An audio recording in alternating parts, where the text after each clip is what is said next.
Right, folks, time for another edition of The Big Picture. Great guests, interesting conversations, and if you've been following the show, you'll see that the format's slightly different. I've got a huge array of brushes and foundations and primers. Makeup changes a lot. So in the beginning, they used to be just a line. We're talking about one of the fastest growing industries, and that is makeups and cosmetics. It's usually that 5% tax. Yeah. So it's going to be increased. So that would mean we'd have to adjust our rate cards to accommodate that 15%. And people, when they come for a service, they want me. You. Yes. So it's so hard to even expand. Which leads me to the biggest person that you've made up so far. Who is that? That's Ira Star.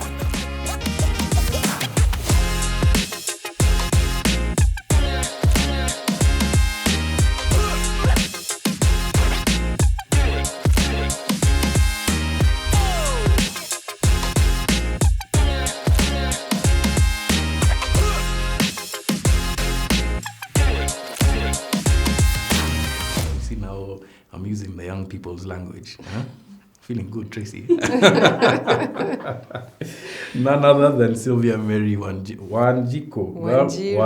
guy. Yes. Sylvia Mary Wanjiru, my apologies, Sylvia. It's okay. Or at Glam by Sly _ Glam by Sly is what she goes as on Instagram. Thanks a lot for making it here today. Thank you for having me. You're fully booked, like back to back. We literally had to plan this 3 months in advance, and then we speak to security and get But we're going to have a really interesting discussion about the cosmetics industry. Of course, in Kenya, the local context is this.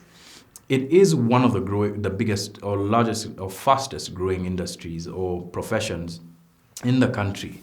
But it's growing so fast that it's attracted the attention not just of politicians. There was a politician from Kisii County who was talking about taxing hair and weaves, etc. And this was in 2022. It now has actually attracted the attention of the taxman, attracting more taxes that are being levied, not just on the products themselves as imports, but if makeup artists are also content creators, then they will also be taxed for the content that they create if they make money on it. Did you know that? Yes. Yes, you did. Yes. And you're prepared. Let us see. Right? Yeah. And standing here with us, as always, Gangari. Tracy Bonareri with the fact checks from the Piga Firimbi team. Tracy, I'm sure there's lots of interesting stuff. You've been bringing us very interesting fact checks. What do we have today? Today, we are going to fact check on set. So now, there are a lot of claims surrounding makeup on social media. So now, our guest will help us sift fact from fiction. From fiction? Yes. So utakuwa namuuliza? Yes. So I'll just be turning to you, Tracy, if there's a factor. Okay, sawa. All right, Tracy, well, you don't need to stand the whole episode. Can have a seat and we get cracking. So, Sly, I can call you Sly throughout the interview, right? Everyone calls me Sly. Okay. Yeah. So Sly, how do you get into the makeup business? And what should I call you? Should I call you a makeup artist, or is there something a little more encompassing that I should call you? No, a makeup artist. Okay. Yes. How long have you been doing this? I've been doing it since 2016, so that's 7 years. 7 years, that's a long time. That's a lot of faces. That's a lot of faces. Yeah. Beautiful faces. Well, Okay. I mean, you've got clients out there who'll be watching this, so yes, we shall agree. Beautiful. Yeah, some that also need a upgrade kidogo. See, that's the point, I guess, of makeup, right? Yeah, enhancing the natural beauty. Yes. And what were you doing before you became a makeup artist? I was staying at home. After you graduate, that time you just sit at home, Yes. applying jobs, waiting to be called for interviews. Yeah. So that time I'd stayed for like 6 months after graduating, and I didn't know what to do. So I just started watching YouTube videos, the way you just watch. I used to have an interest in like eyebrows, because everyone, when you walk in town, you used to see everyone with nicely done eyebrows, even if it's that line. That time, that line used to be nice, like you have an eyebrow, Yeah. What line? I'm a bit lost. Makeup changes a lot. So in the beginning, there used to be just a line. Oh, the one that they draw, The like pencil. the eye pencil. Yes, the pencil. The one that they look surprised. Yes. Okay. Yeah. So I saw it and I was like, I need to know how people are doing this. And I started watching YouTube videos. that's where I saw this makeup. It's everything. There's foundation. There's a lot that is included in it. So I started watching. Then a friend of mine was like, you really do? I started doing it on myself. Then she was like, you really do your makeup really nicely. Have you ever thought of doing it on someone else? I was like, oh, I can do that. I went on YouTube, started watching makeup videos of someone doing makeup on someone else. On someone else? Yes. Okay. Yes. And that's how you learned? Yes, that's how I learned. Just watching YouTube videos. Interesting. Yes. What you said there's an important point there that we've kind of glossed over. I want to go back to, right? So because unemployment is a big thing, right? Yeah. And you weren't unemployed for lack of education. What did you study in university? I studied. I have a degree in biochemistry. So pardon me for asking, but how does a biochemist make that jump from biochemistry into makeup? Is there anything in biochem that then you applied, or is it just a matter of interest? No, it's just interest. I've always been artistic, so I love anything that involves art. So when I started watching those YouTube videos, and it's artistic, makeup is just drawing those lines. I got that interest, and it was easy for me to pick it up. Yeah. I didn't struggle as much. So I just watched a video. Oh, you did lashes like that? I do it, and I got it. So I was like, let me just keep doing this.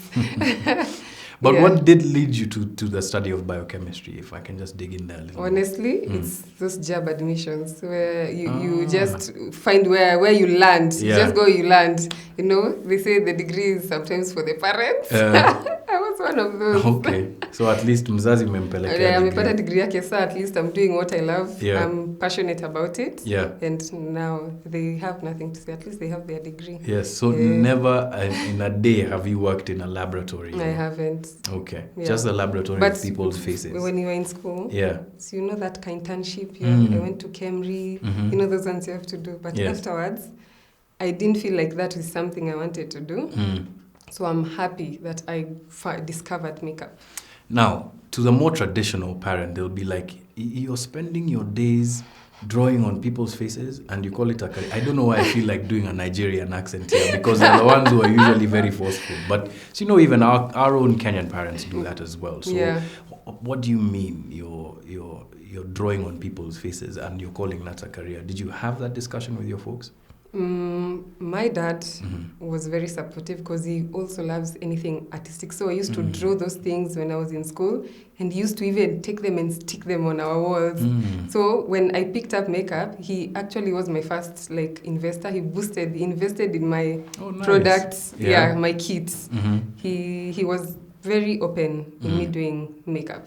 Oh, that's good. That's I good. Was lucky. And yes, rare because there are some people who might not understand the choice, especially the leap. But it kind of leans into something that a lot of young people are thinking about today. So generations past, and I think even with, if I can call it my generation, millennials, etc. It was more about getting to a profession, etc. Do something that matters. In name, be a lawyer, be a doctor, be this, be that. The title was important. But then there's this discussion about purpose that I find that young people are having increasingly today than they did in the past. What to you was, that discussion either with yourself or with other people about finding your purpose in this profession? I can't say anything in particular. I feel like I was just doing something I enjoy doing. Then in the process of doing it, I found that I'm living through it. I enjoy doing it. I'm making people happy. And that feeling that they get afterwards makes me feel like I'm doing what I'm supposed to do. That's very interesting. Again, something that another guest was talking about here in terms of the emptiness he felt as an athlete after winning what have you. But the moment he started doing things for other people, the feeling that he got in return was something that then now boosts him. And he also happens to be a content creator online. Yes. You might know him. Hatutaki kubrag, but we have very good, interesting guests. So let's go back to makeup, right? So you learn your craft online. Yeah. You learn it on YouTube. Then what happens next? How do you get your first client? And then how does that build into a second and a third? So I personally, when I started doing it on my relatives, my small sister, my friends. Then there's this one time, that friend of mine who I told you who encouraged me to like do it on other people, she had a friend who had a baby bump shoot and they didn't have a makeup artist. A baby what shoot? A baby bump shoot. Oh, baby bump. Yes. Okay. The pregnancy Oh, yes, shoots. of course. Yeah. Yes, people do that nowadays. Yeah. No, they're also doing... Now I feel like such an old man. I happen to have a shoot with my wife where we did something similar. Yes. But yes. So they didn't have a makeup artist. Okay. Then she called me. She was like... She was my first client, by the way. She was the first person I did makeup on. She called me. She was like, I have this friend who's doing a baby bump shoot. Do you think you can come and maybe do something? I was like, oh yeah, I couldn't refuse. I mean, I want to learn this art. So I told her to tell the friend, someone who wants makeup done does something already. So I told my friend to tell her to come with what she has. And she had foundation. She had actually a lot of things. The only thing she didn't have is eyeshadow, and I had it. So I did that makeup. The photographers were impressed. They were like, oh, how long have you been doing this makeup for? I was like, a while. I can't tell them it's the first time. Yeah. I told them I've been doing it for a while. And she was like, yeah, we can maybe partner. So I partnered with them. They'd get models. I do makeup on them. It was free. Yeah. So I do makeup with them. At least I'm practicing. Then they give me nice photos. So I started posting those photos. So people see that. Interesting. Yes. Because I was going to ask what you charged that first client. No, I did it for free. Yes. Okay. Yes. Another one of these debates that young people are having, but generally speaking, right? So do you go and practice your craft, get experience, and then begin to charge? Or do you go in there with a number of what you want to earn, even as you're learning the craft? I feel like times have changed. Back then, nobody was doing makeup. Even you convincing someone to do makeup was hard. So I had to start doing it. So I was doing it for free so that I can get more people to now, how do I put it? Appreciate makeup. Yeah. But now I feel like everyone knows about makeup. Everyone in some way just wants to do makeup. So people who are coming into the industry, they already know the charges for makeup. Back then there was no flat rate because there were very few makeup artists. So you couldn't even like find the market range at what you'll charge. I didn't even know. Even me, I learned as I was going. Yes, how to charge and how to charge. Yeah. Yes. Let's go into the maths of that a little bit. You don't have to quote specific numbers, but when you're breaking down how to be able to charge a client, right? So because people look at the end product and they think that you're just charging for the makeup and maybe the skill. Yeah. How do you value each segment? So for instance, if it's your overheads, which is your makeup, how much do you charge for that? Then how much do you charge for your skill? How much do you charge for your time?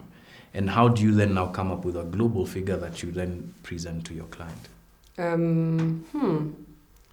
So in makeup, because there's so much competition, you try and balance. See what other makeup artists are charging. Then you can try and balance out with that and find out what you're comfortable charging. So there's no artist specific.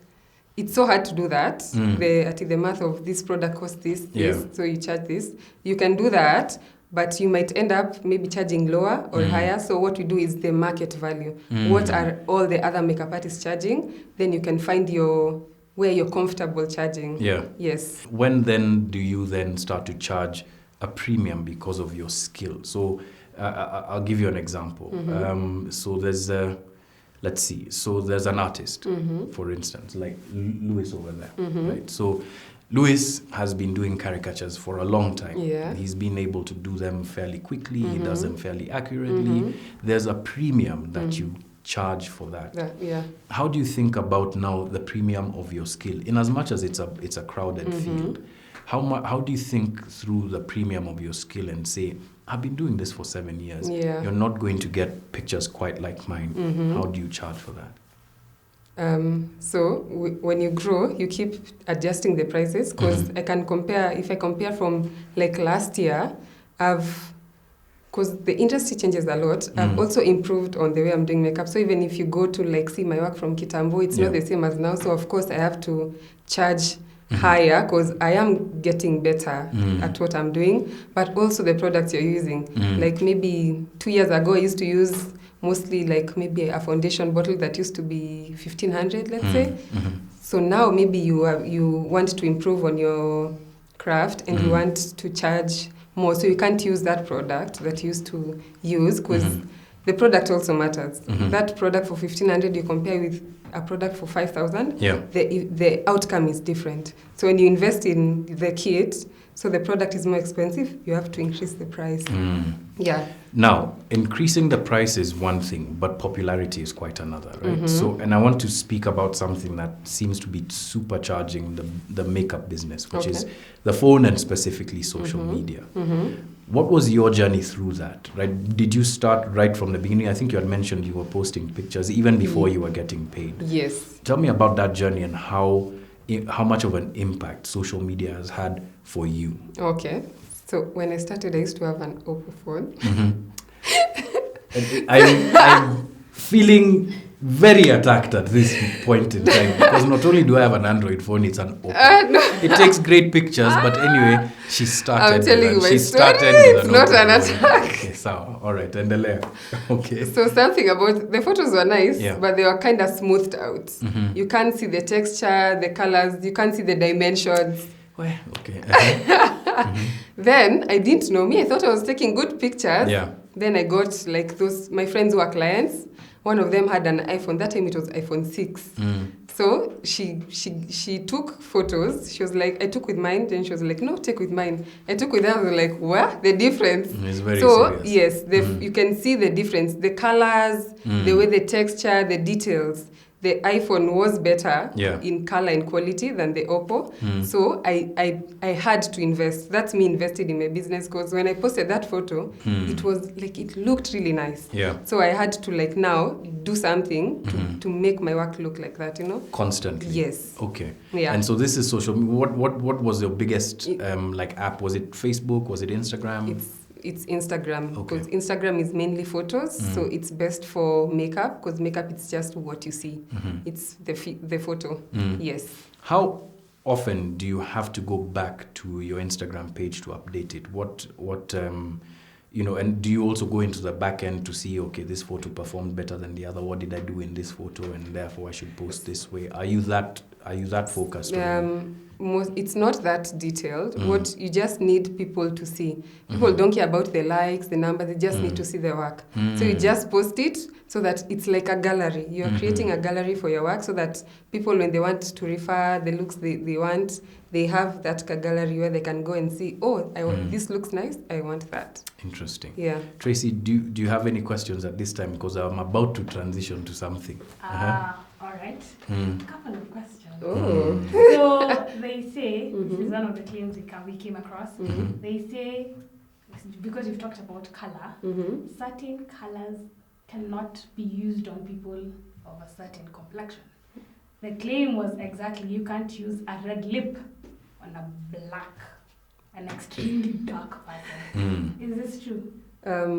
So I'll go deeper. It's not that it cannot be used. There's something called undertones. There's a bright red, there's a dark red, there's different shades of red. So a bright red would look funny, I'd say funny, on a darker person, but a deeper red would complement a darker skin tone. So it's just undertones. A red lipstick can work, but it's what shade of red? Yes. And by undertones, do you mean you have to, forgive my ignorance, but do you have to apply something underneath? So almost like an undercoat for painting? Not really. It's how the lipstick Tracy, is don't made. laugh at me.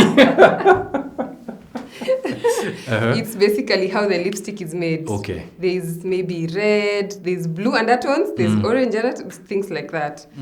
Yes. All right, so a darker undertone for a lighter person. Okay, shoot another one. You're asking all of the questions that we came here to listen to. They also ask, they also claim that expensive products are better. You can't achieve that look with cheaper products.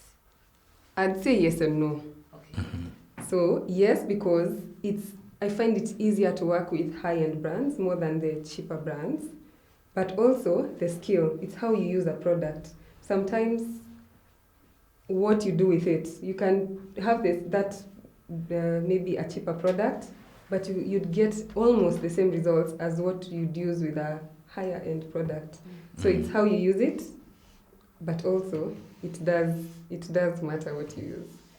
Yes, expensive is kind of easier somehow. Yes. Okay, so price matters. Well, most of the time. Most of the time. Most of the time, price matters. Tracy, keep those questions coming because we want to put a slide to the test here today. And I don't know whether I'll regret this or I won't, but I shall be the guinea pig. All right? So I'm going to move this back. Okay. I'm going to move my chair back. And I'll ask for you to stand up. Okay. And then we'll exchange places. All right. And so what shall we say I'm going to? I'm going for a shoot because that's, or maybe I should ask, is there any context that you would put makeup on men? Oh, you have one? Yes. I found a claim that putting makeup on men is emasculating. Are you asking me that question? No. Because I have a specific answer anyway. Okay. No, go ahead. Can I not say? Yeah. Why not? You have male clients who feel emasculated. I don't think so. It's just doing you. If you feel like you want to do something, just do it. Okay, so we're doing me today. Yeah. Folks, guys are smiling here. You should see the smiles behind the camera. Kuna mwingine anasemanga Kenyans are happy. All right, so I'm going for a shoot, right? So like a photo shoot, etc. I've been asked to appear on the cover of a magazine or on a billboard. You can now tell me what you would, step by step, what you're going to do. Oh, okay. As we start. Yes. So now I'll start by wiping your face because I need a clean canvas. Yes. So I'll just take a wipe and wipe your face. All right. So as you wipe, right? So how important? So it's important to start with a clean canvas. Yes. But there's women who go to bed with their makeup. Is that something that's recommended? Oh no, that's not nice. Why it's not? Not good for your skin. You'll clog pores. See, when you sleep, you need your skin to breathe. So you need to have a clean base so that your skin can at least breathe before even you put maybe makeup the next day. Okay, for me, there's that I kind of knew about, of course, because I have a wife who does these things. But I also thought the bad byproduct of that was you have a bed sheet that looks like you're rolling in the dirt. Oh, that's kidogo. Kidogo. Your skin is the most expensive. Yes. You need to take care of your skin. That's very true. So we were discussing makeup and Instagram, right? Okay. And so it's a good segue to think about now the taxes that are going to be applied in the finance bill. First, have you read the finance bill?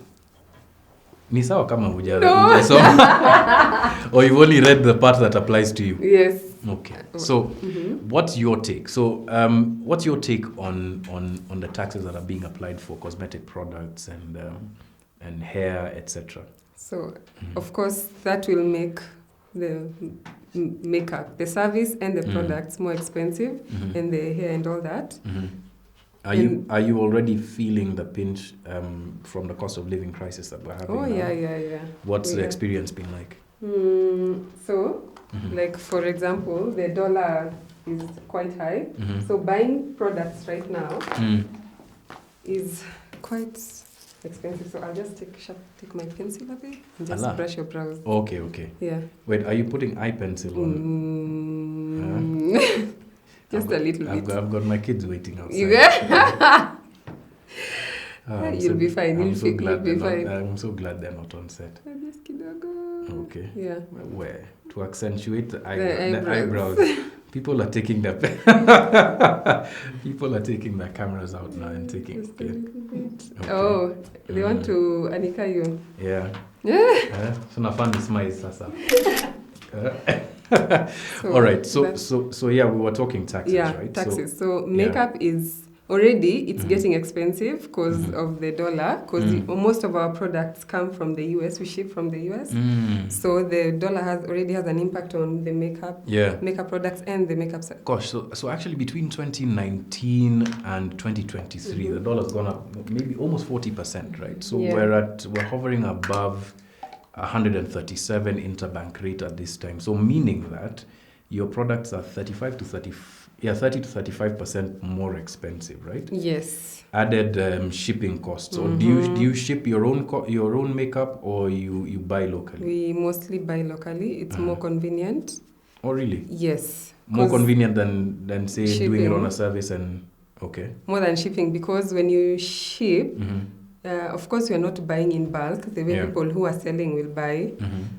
It becomes more expensive, especially with the tax and all that. So we end up paying more compared to if you do the calculations of buying the product locally. Okay. Yeah. If you were to petition the President or the Kenya Revenue Authority, what would you tell them about the nature of your business and why you should or should not have such a tax rate applied?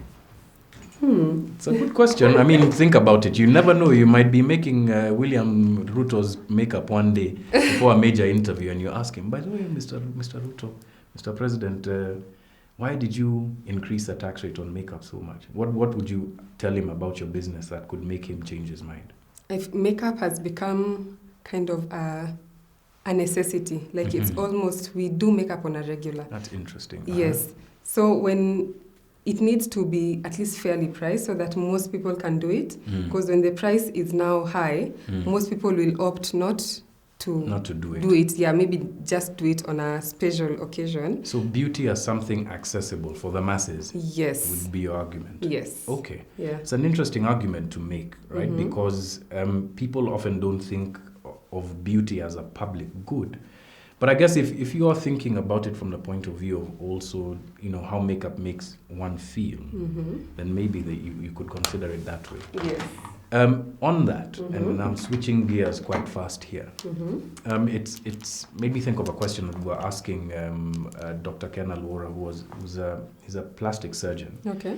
And we were asking him the same question on surgery, but I could ask the same question on makeup. Right? Okay. So, does makeup help with a person's confidence and self-image, or do you think that it's more about hiding somebody's insecurities? Oh, it's how you feel. I even see it. Someone can come, they've been having a bad day, you do their makeup and they instantly feel like they're on top of the world, they can conquer. Better. Yes. So it's how you feel. It boosts your confidence. Yeah. And you feel like you can literally do anything. Interesting. Yes. Okay. Do I look like I can do anything? Tracy? Yeah. Who was there? Tracy, do you have any questions? I'd ask. Let me see. Oh yeah. Now that you're talking about the cost. Okay. Is using expired products. Like, there are those, when you use expired foundation, you definitely know it's going to have an effect. But say expired eyeshadow, does it have an effect? It does. But also things like powder, they take time to expire. Creams and liquids are the ones that expire very fast. But powders, you can literally stay with them for even a few years. And really? Yes. And they don't have a sell-by date? They do, like maybe 2-3 years. You see, that's a long time compared to foundation that maybe is 6 to 12 months. Yes. What happens with the foundation? Can I ask just to add? What happens to the foundation? It kind of separates and it won't do what it's supposed to do. Sometimes it's easy to blend. So when you realize it's kind of separating and it's not doing what it's supposed to do, then you can always, you'll see the difference with now the good product and when it's bad. Yes. And for those who say that makeup makes you age faster, like using it every day. It doesn't. I was wearing makeup for I used to wake up every day in the morning and just do my makeup. And it didn't have any effect really. On you aging? No, it doesn't. I don't think so. Are you sure? Yeah? I don't know. I don't know. I don't have the facts, but personally, I don't think it does. But I'm also not old, so sijui. So hapa kwa but wazee hakuna. If I look younger after this, Oh of course. This is by far one of the most interesting and engaging interviews that I've had. Well, at least engaging my face. Yeah. I think you're done. You look flawless. Oh, I do. Yeah. I look flawless. Do you see him? Yeah. Guys, how do I look on this camera? And on this camera over here, Hey. Sam. And that So one there. what I'll do is Uh-huh. I'll just put a setting spray to help everything now sit nicely. Oh, okay. So So should I just close close my your eyes? eyes, hold your breath. All right. See kama tear gas Amanda. Ah! This was interesting. So now I'm photo. You're photo ready. I'm photo ready. Yes. Oh, that is the That is term. the way. All right. Now I had like one or two questions about the tax, right? So we had talked about tax on the products themselves. Okay. But you're a content creator. Do you make money out of the content itself? Yes. Mm-hmm. And already there's usually that 5% tax. Yeah. So it's going to be increased. So that would mean we'd have to adjust our rate cards to accommodate that 15%. We don't know if the now client will be okay with that, but yeah. That's interesting. And this is the one line of, this is what feeds you. Yes. Yeah, you don't have anything else that you... This is my full-time job. Yeah, so how easy or difficult has it been from that point of view, now building a business around your skill set, being able to now scale the business, given that you're the one who owns the skill?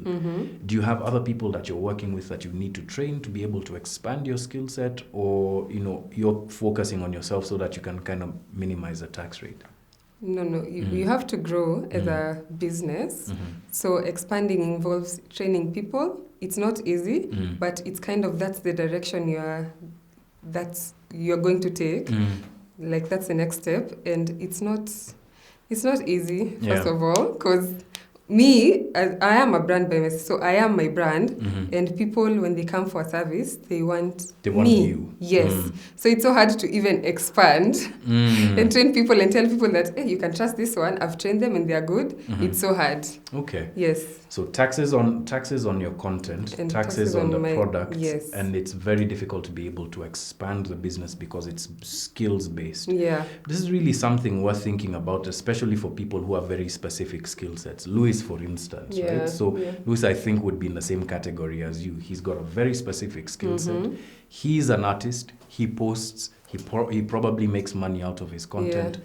And it's something that, we all need to think about, especially in that segment of business. I don't call you a small to medium enterprise because one thing I forgot to mention, Tracy, is that I'm standing next to a small celebrity. Oh. Yes. She's a Maybelline brand ambassador and stylist. Lead makeup artist. Lead. Yes. Not understudy, right? Which leads me to the biggest person that you've made up so far. Who is that? That's Ira Star. Yes. Okay. Yes, I'm not old like you. Oh, pew, pew, shots fired. Sam, prepare the memo. Prepare the memo. Oh gosh, what was that like? What was that experience like? That's one of Africa's biggest up and coming stars. Yeah.